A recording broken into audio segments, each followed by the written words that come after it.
any of it, I promise you.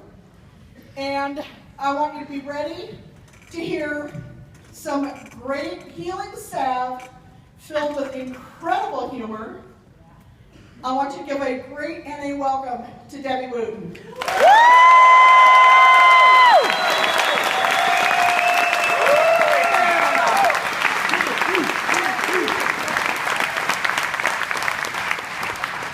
This is wonderful. Isn't it great not to be perfect? You get a conference. Yeah.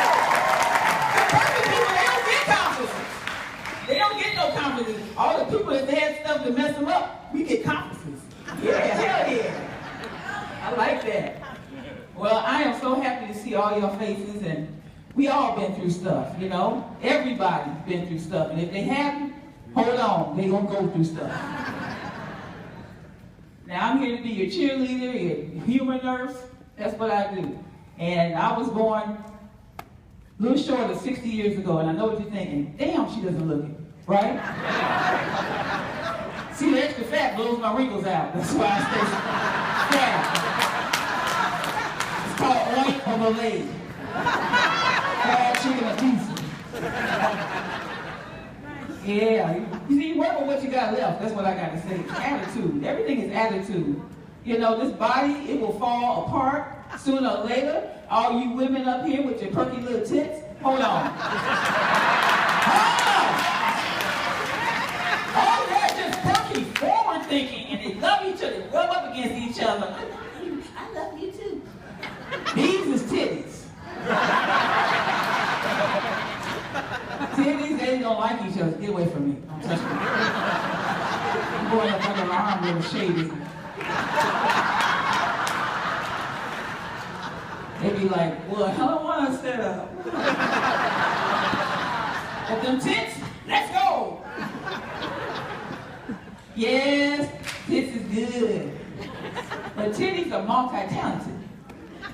See, with tits, they firm, they go this way, and that's it. But titties, my man be at home and he gets a little horny and I'm in the kitchen washing dishes, I'm busy. Hey baby, can I have some titties? I said, you go in the living room, sit down and bring it back. That's a titty for.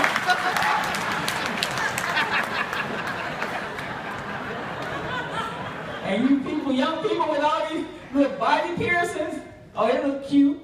Yeah, but when you get my age, your kids gonna use them for ring toss, okay? So, keep on putting them holes in unnatural places. And the tattoos, oh man, I see a lot of tattoos in here. That's not a new idea. Us old people got tattoos. Back in the 60s, I got a little flower. Oh, we had flower power. I'm sitting on it right now.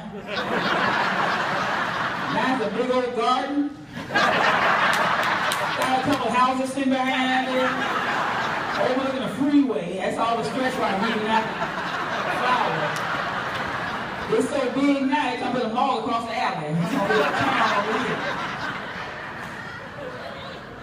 Get a tattoo that you can use when you get my age. Like, ladies, get a tattoo of big, juicy breasts on each shoulder. You're perfect right now. Be proactive with your tattoos. And while you can still see it, fellas, a tattoo right here, that'd be nice. You can remind yourself when you don't get that big belly. You all look huge.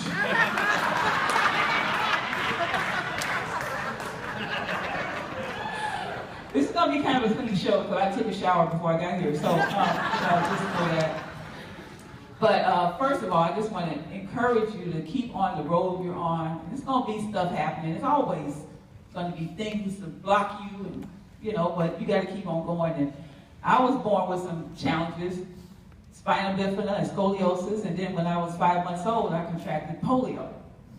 And for all you young people who don't know how you contract polio, I know you heard of it, they got a shot when you was a kid, but it's a brain disease. It affects your brain, it's a virus. And it slows down or destroys the signals in your brain to make your arms move, your legs move, your lungs breathe, your ability to pick the right mate, you know, things like that. Some of y'all had polio too. Y'all didn't know that, huh? That was polio.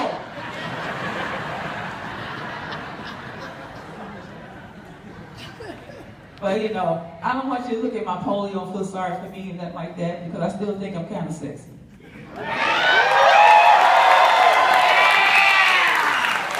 Kind of a hoochie mama. Kind of a hoe. I'm a poly hoe. That's what I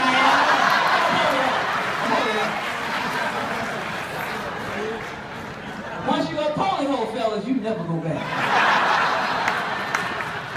See, a regular hoe, her leg only go this far back, or she got good, strong leg muscle. Well, a poly hoe leg go all the way back. It's like Barbie.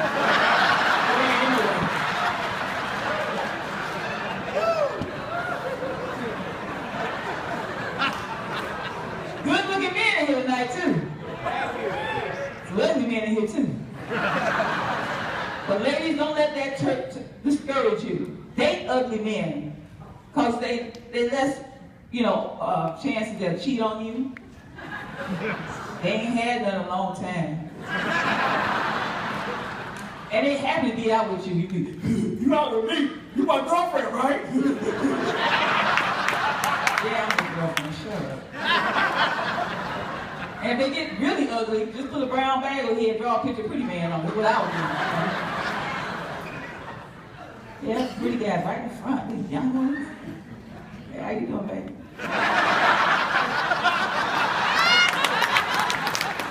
This ain't no silicone, this is honeycomb. You heard the song, honeycomb got big steaks. You make me hot. Y'all smell bacon? That's me cooking for you.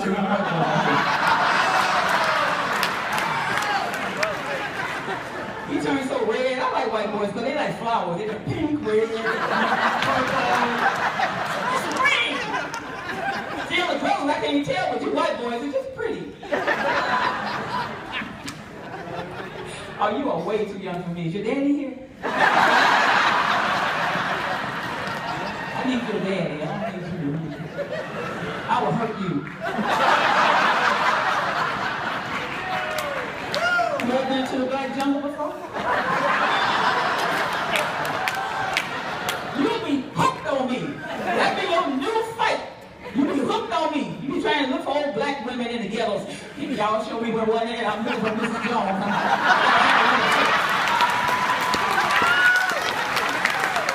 Well, another reason to go to the hood. I'm just kidding with you. That's your wife next to you? Honey, sweetheart, I'm not leaving you out. You can come and watch.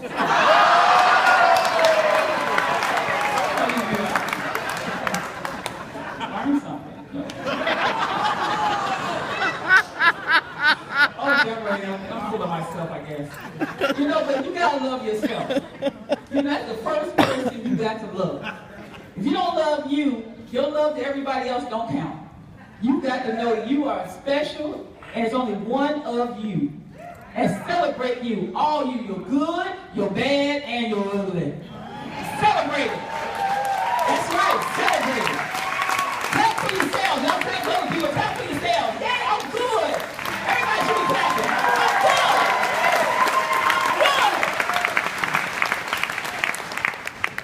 Good. Yeah, well, I want to tell you a little bit of my journey in this life, too.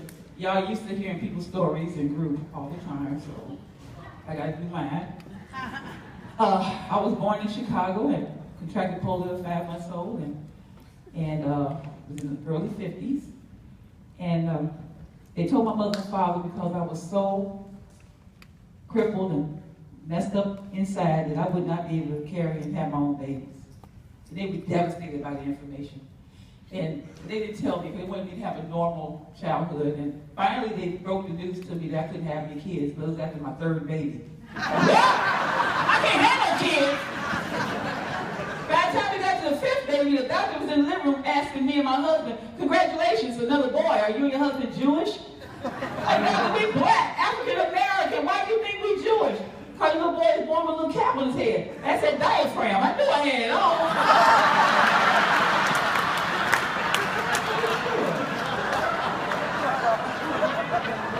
You thought it was a yarmulke. But he grew up, and he's a lawyer, so we are Jewish! We are Jewish, we didn't even know that. Yeah, but before that, when they didn't tell me, and you know why I had these kids? Because I didn't know I couldn't do it. See, you can do a lot when you don't know you can't do it. That word can't kills people and dreams. That's the worst four-letter, dirty word. I want everybody to try to kick that word out of their vocabulary, out of your family's word mouth, because that word destroys. Worse than all the other cuss words you can think of, that word can't is the one that we got to get rid of. That's right. And as a little girl, I was introduced to can't early. As I was running through the house with my little braces at 4 years old, and I was chasing my brother to beat him up, and my mother yelled, "Girl, you stop that running and jumping like that. Don't you know you're a polio child?" Like, what's polio? So I went to my brother, and I grabbed him. He said, "What's polio?" I said, "I don't know." I punched him and ran away, because that's what you do.